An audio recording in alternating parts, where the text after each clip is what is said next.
अचानक उसकी खिड़की खुली। वही परछाई कमरे में उतरी। उसकी लाल आंखें आग की तरह चमक रही थी और पास आकर बोली, जब तक तू मेरा बदला पूरा नहीं करेगा तू कभी आजाद नहीं होगा। रामू बेहोशी से उठा तो देखा कि वह अपने घर के बिस्तर पर पड़ा है। गांव वाले कहते थे कि वे उसे हवेली के बाहर पाया और घर ले आए, लेकिन उसके हाथों और पैरों पर नीले नीले निशान थे, जैसे किसी ने कसकर पकड़ रखा हो। उस रात से रामू के साथ अजीब घटनाएं होने लगी।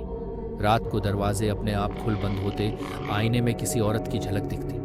कई बार नींद में उसे लगता कोई उसके कान में फुसफुसा रहा है, मुझे इंसाफ चाहिए।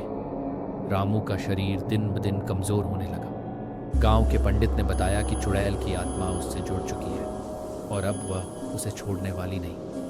इंसाफ मिलने तक वह रामू को चैन से जीने नहीं देगी। एक रात आधी रात के समय अचानक उसकी खिड़की खुली। वही परछाई कमरे में उतरी। उसकी लाल आंखें आग की तरह चमक रही थी और पास आकर बोली, जब तक तू मेरा बदला पूरा नहीं करेगा तू कभी आजाद नहीं होगा। रामू डर से कांप उठा। अब उसके सामने दो ही रास्ते थे, या तो भागते भागते पागल हो जाना या फिर उस चुड़ैल का रहस्य सुलझाकर उसकी आत्मा को मुक्ति दिलाना। रामू की हालत दिन ब दिन बिगड़ती जा रही थी। डर और अनिश्चितता ने उसे जकड़ लिया था। उसकी नींद उड़ चुकी थी और हर रात वही लाल आंखों वाली परछाई उसके सपनों में आकर उसे तंग करती। उसकी आवाज़ ठंडी और भारी रामू के कानों में गूंजती रहती, मुझे इंसाफ चाहिए। गांव वाले भी अब उससे दूरी बनाने लगे थे।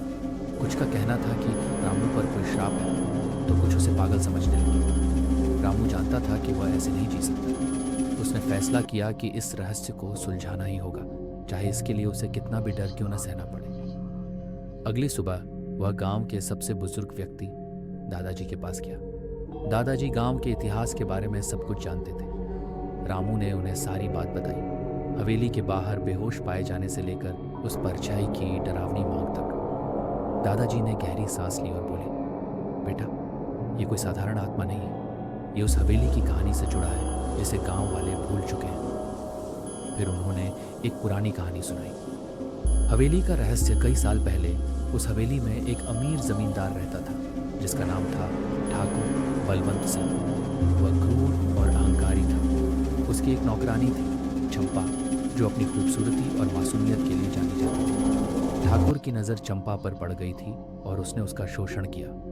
जब चंपा ने इसका विरोध किया और गांव वालों को सच बताने की कोशिश की, तो ठाकुर ने उसे हवेली के तहखाने में कैद कर दिया। वहां उसकी हत्या कर दी गई और उसका शव गांव के पास के जंगल में दफना दिया गया।